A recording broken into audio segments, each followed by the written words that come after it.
Okay, welcome back. Now we're in the cockpit of the aircraft and we're getting ready to do the engine start. And before that, we're going to do our before starting checklist. So we want to make sure that our seat belts and shoulder harnesses are fastened. So I got my seat belt on. This aircraft doesn't have shoulder harnesses, but your cap one will. Parking brake set, I leave it off. Avionics switch is off. Then I'm going to make sure that all my circuit breakers, so all my electrical components, these are kind of like breakers in your house. You know, you ever tripped a breaker in your house and had it pop off? Well, I want to make sure that these are all in and ready to go. I want to make sure that my landing gear handle is down. So I know when I turn the power on, it's not going to bring the landing gear up from under me. My flap handle is up.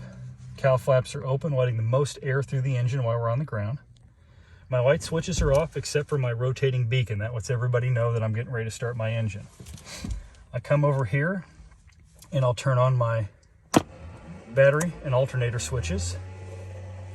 One thing that's very important that I didn't mention as we were doing the walk around is anytime you're around an airplane, always treat the propeller like it could kick over and fire at any time.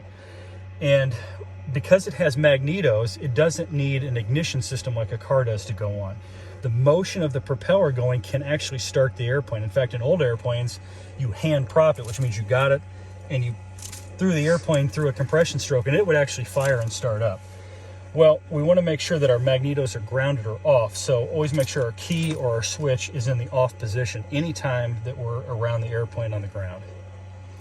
So we're going to make sure that's off. Our fuel selector, we're going to burn out of the left tank, which is good here. And then I'm going to come down here to my throttle quadrant.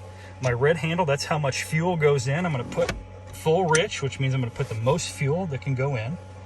I can control how fast my propeller turns. I'm going to put it in fine pitch or high RPM. I'm going to open my throttle all the way.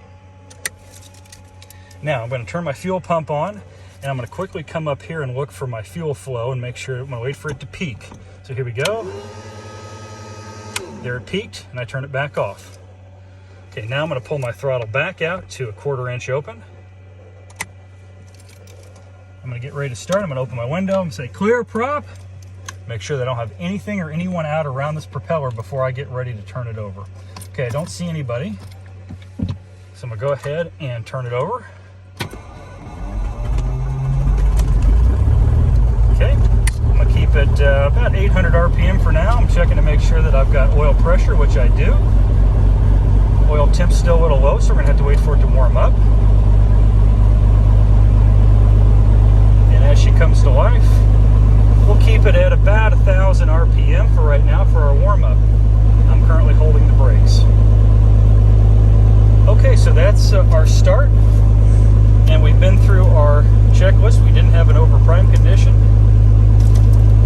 All indications are normal on the engine right now.